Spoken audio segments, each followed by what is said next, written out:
e vamos falar sobre pronomes e objetos. É interessante colocar, antes de mais nada, uma coisa em perspectiva. Quando a gente fala de certo e errado, de nomenclaturas, nós estamos trabalhando com uma variedade da língua portuguesa chamada gramática padrão. Existe um preconceito linguístico muito marcado na nossa sociedade. Diz que se uma pessoa escreve com S's e R's errados, ou fala nós fumo, comprei um galfo, eles já colocam isso imediatamente associado com a ideia de inteligência. E não tem nada a ver uma coisa com a outra, isso é uma besteira. Não é porque a pessoa sabe colocar todos os S's que ela é um grande ser conhecedor e pensante. Inclusive a literatura zomba constantemente desses indivíduos que sabem todos os rancinhos das regras gramaticais, mas que são incapazes de entender ou produzir alguma coisa que vale a pena ser entendida. Por isso tem que ficar muito claro, quando eu falo de certo e errado aqui, eu estou falando da variedade padrão, aquela que vai reger a nossa vida civil, que você vai entregar o seu currículo, vai escrever o seu relatório, que vai ler o documento de aluguel, a nossa Constituição. Essa foi a variedade selecionada para ser a padrão e ela tem que ser conhecida sim.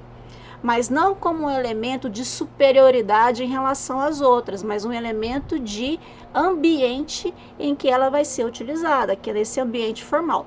É importante? É. Fundamental? É. Isso valida quem pensa e quem não pensa? Não.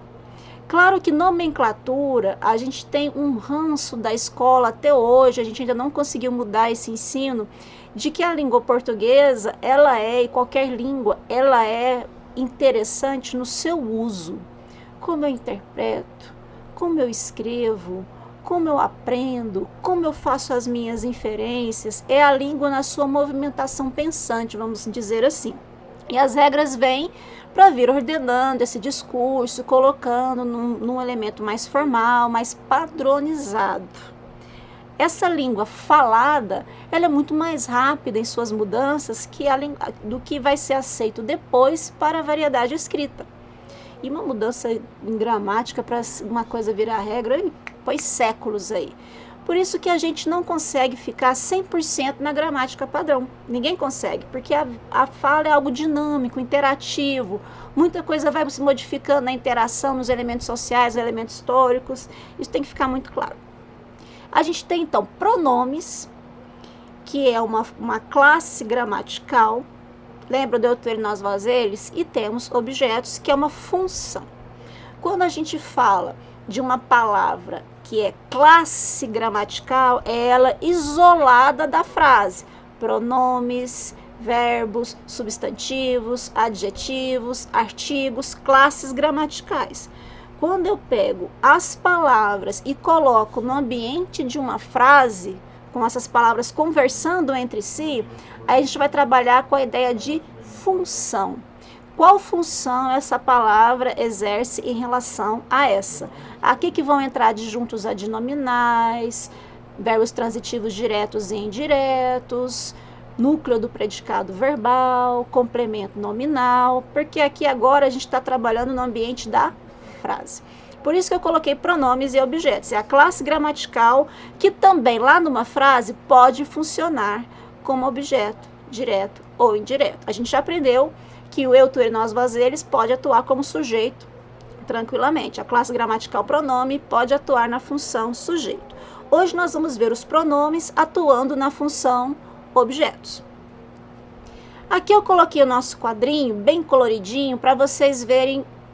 Tá? Não é uma regra absoluta, mas geralmente os objetos diretos, a palavra que vai ser substituída por um pronome pessoal, eles vêm nesse formato aqui, ó. Eu me desgastei, eu te amo, eu o encontrei, eles nos salvaram, tá vendo? Eles vêm nesse formatinho aqui, quando a gente não tá falando de sujeito. Aqui, como objeto indireto, ou seja, aqueles que vão poder ficar na posição de um objeto indireto, são esses pronomes aqui, ó. Lembra que você aprendia na escolinha? Comigo, tinha, contigo, sim, consigo. Então, são esses. Esses geralmente vão vir atuando na posição de objeto indireto. Eu gosto de ter a coisa mais esquematizada. Meu esquema de aprendizagem tem que ser concreto, visual, eu tenho que montar palavras, eu tenho que costurar uma coisa na outra. Vou colocando algumas coisas para ver se serve para você ou não. É só uma tentativa. Eu coloco, brinco assim, que tudo que é E vai ser o pronome, vai ser objeto direto. Tudo que é I vai ser o pronome como objeto indireto. Claro que a gente tem aqui umas mudanças, mas é só para grudar na cabeça, porque aqui é fácil, né? Só repete e coloca um acento aqui, tá tudo certo. Eles são extremamente versáteis. Eles podem ser sujeito, ele pode ser sujeito, e eles também podem vir como objeto indireto. Como é que eu vou saber isso? Quem está antes desse meu ele é uma preposição? Se for, é objeto. Não existe nenhuma língua conhecida até hoje preposição vindo antes de sujeito, tá bom? Aqui está a regrinha. Ah, mas aí você tem falando de oblíquos, tônicos e átonos. Se eu começar a abrir nomenclatura aqui, a gente perde o foco, que é a compreensão. A nomenclatura é boa para quem vai fazer letras. Eu, por exemplo, fiz letras, é boa para isso. Funcionamento é muito mais interessante para as pessoas que querem se pronunciar, falar, escrever bem, mas não são especialistas da área. Bom, eu gosto de montar palavras com as coisas que eu preciso decorar. Então, se eu encontrar meter, celes, os nos, vos, a gente está tendo o quê? Ele apareceu, eu já sei que ele vai ser um objeto direto. Apareceu isso aqui, com exceção, obviamente, da posição de sujeito, porque está acentuado aqui, vão ser objeto indireto. Claro. Ah, então vai ser sempre assim? Gente, você já estudou gramática na vida, sabe que você tem 60 regras, aí você decorei todas as regras, aí você vira a página, tem 2 milhões de exceções. Então, isso aqui é só para você entender de um modo geral. Eu coloco assim, eu montei a minha frase, né, que seria mete-se-lhe os novos, como seria mete-lhe os novos. Aí eu fico mete-se-lhes os nos vos, tá vendo?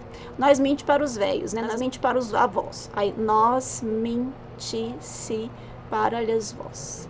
Nossa, mas isso é um trava-língua. Funciona para mim, cria a sua aí, que eu já acho que já ajuda, não na hora da escrita, mas principalmente se você estiver fazendo uma prova de múltipla escolha, que essas referências, essas nomenclaturas sejam solicitadas, já te dá uma velocidade maior para fazer a sua resposta, tá ok? Bom, a gente escolhe a nossa frase mágica.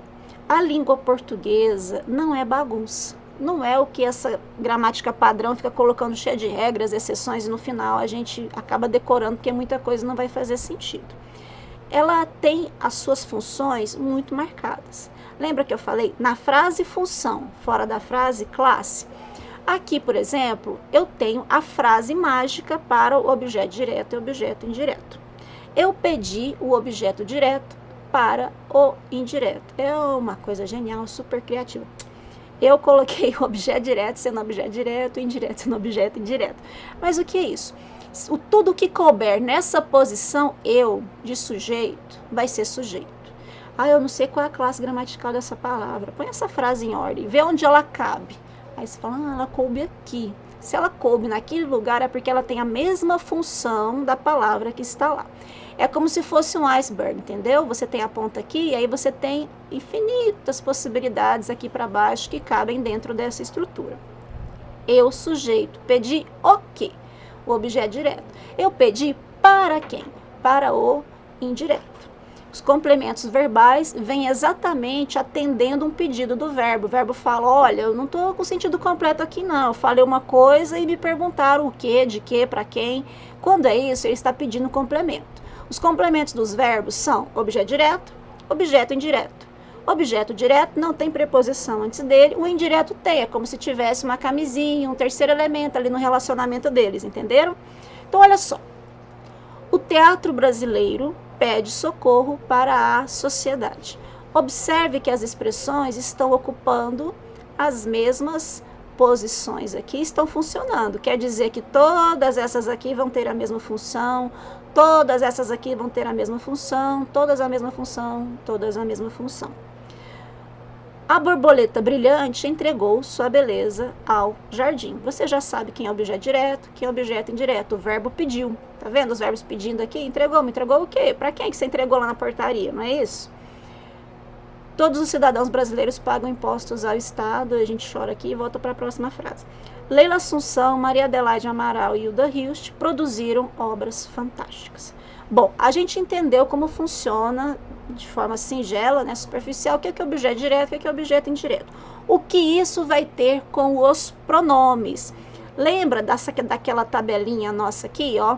Esses aqui vão vir substituindo os objetos diretos. Esses aqui vão vir substituindo os objetos indiretos. Aí você fala, mas comigo vai ter preposição antes? Comigo já tem a preposição embutida nele aqui, ó. Esse aqui é o com, que seria uma preposição, com eu, né? Então, você já tem a preposição aqui. Ah, não apareceu escrito separado? Não tem problema, a preposição já está aqui dentro dele. Então, lá onde tem objeto indireto, eu só posso usar esses aqui. Onde vai ter objeto direto, eu vou usar esses aqui. Vamos ver se funciona? Então, olha só. A gente já entendeu que o pronome pessoal, do caso reto, que são esses aqui, eles podem atuar como sujeito, tá vendo? Ele pede socorro para a sociedade. Aqui, esse socorro, ele é objeto direto, não é objeto direto? Bom, então vou lá na minha tabelinha, ele vai estar aqui, ó, nessa posição aqui. Continuando. Ah, esse lê está na posição de objeto indireto, então esse lê vai ser objeto indireto. Mais uma vez, a importância dessa informação se dá muito mais para uma avaliação, uma prova de gramática que tem essa foco em regras do que na hora da escrita. Porque na escrita isso vai surgir muito naturalmente no seu texto. Você não vai ficar parando e pensando, nossa, aqui deixa eu ver se é objeto indireto. E claro, algumas questões como o min, o ti, as variações, isso aí a gente tem que vir aqui praticar e aprender formalmente. Mas no geral a gente já tem uma intuição para isso. Eles pagam, olha só, o que fica nessa posição funciona como objeto direto. O que fica nessa posição, objeto indireto. Se te pedirem para classificar, aí você vê, a frase... Tem uma coisa que fazem muito em concurso, que é trabalhar com a anáfora. O que é isso? No meio do caminho tem um lê. Aí perguntam para você, lê se refere a quem? Que isso, na verdade, é a gramática interferindo também na interpretação de texto. Pronome relativo, eles amam. Esse lê vai se referir a... Aí você tem que encontrar lá na frase quem se refere àquele lê, em termos de sentido. Mas, se ele cabe na posição de objeto indireto, aqui ele vai ser um objeto indireto. Coube na posição de objeto direto, aqui ele vai ser objeto direto. Olha só. Lembra a frase mágica? Eu pedi objeto direto para o indireto. O teatro brasileiro pede socorro para a sociedade. Eu quero substituir o teatro brasileiro. Ele pede socorro para a sociedade. Não, mas eu quero substituir sociedade. O teatro brasileiro pede-lhe socorro. Não, mas agora eu quero substituir socorro. O teatro brasileiro o pede para a sociedade. Viram? O objeto direto foi substituído para aquela categoriazinha que a gente já viu lá do Mestre Lhosas, e o lhe substituiu o objeto indireto. Suponha que te façam uma pergunta. Qual a função desse lê na frase? Aí você fala objeto indireto. Aí você aprendeu a ver perguntas, né? Pede o quê? Pede lê. Você fica, não funciona, não faz sentido, né? Mas aí se você observar o contexto, a quem ele se refere, aí você buscando a resposta lá faz mais sentido do que falar, o teatro brasileiro pediu socorro para quem? Para ler. Não. Para a expressão que ele está substituindo. Ele está ali só exercendo a mesma função sintática, ele não carrega toda a informação de significado. É melhor você entendendo nesse contexto. Eu quero substituir borboleta. Ela entregou sua beleza ao jardim, porque aqui só pode esse tipo de pronome para sujeito. Não, mas agora eu quero substituir beleza. A borboleta brilhante entregou-a ao jardim. Já entrou na nossa galera do objeto direto, A borboleta brilhante entregou-lhe sua beleza. Aí a gente substituiu jardim.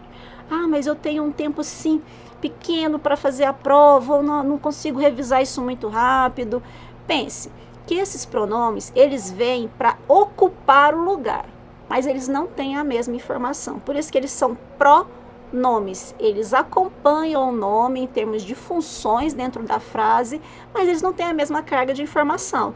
Ah, entregou quem? Ah, pensa assim, ah, o borboleta, e se a borboleta brilhante entregou alguma coisa e a resposta veio A, ela está na posição de objeto direto, esse A vai ser classificado como objeto direto. Está fazendo alguma lógica? Porque é isso mesmo, a gente tem que tentar aprender a gramática raciocinando em cima das regras, que aí a gente interpreta, entende mais e começa a fazer conexões. Você aprende uma coisa, mas já ajuda em outras 10. Por isso que nós estamos substituindo expressões inteiras, né, substantivos, e no lugar a gente está colocando pronomes. Qual a função dos pronomes que substituem o substantivo? A mesma função de quem eles substituem. Se eu vou substituir o presidente da empresa, eu vou exercer a função de presidente da empresa. Então ele volta e me arranca, vai fazer o quê? É a vida. Nem pense nisso. Isso aqui, gente, realmente, para quem está trabalhando com textos na internet, quer fazer textão, não faz isso aqui, não. Não existe, me ajuda, me desculpe, você me fez sofrer. Isso não existe, tá? Isso aqui a gente vai colocar o me ajuda ou ajuda-me, desculpe-me, você me fez sofrer. A gente vai usar aqui os pronomes mes, que são os objetos diretos. Aqui a gente vai trabalhar numa próxima aula com os pronomes reflexivos, mas isso aí a gente entende esse aqui primeiro, que o outro já vem mais fácil, tá ok? Se disser minha ajuda, meto-lhe uma voadora. E essas são as minhas palavras de inspiração para o dia de hoje. Beijo.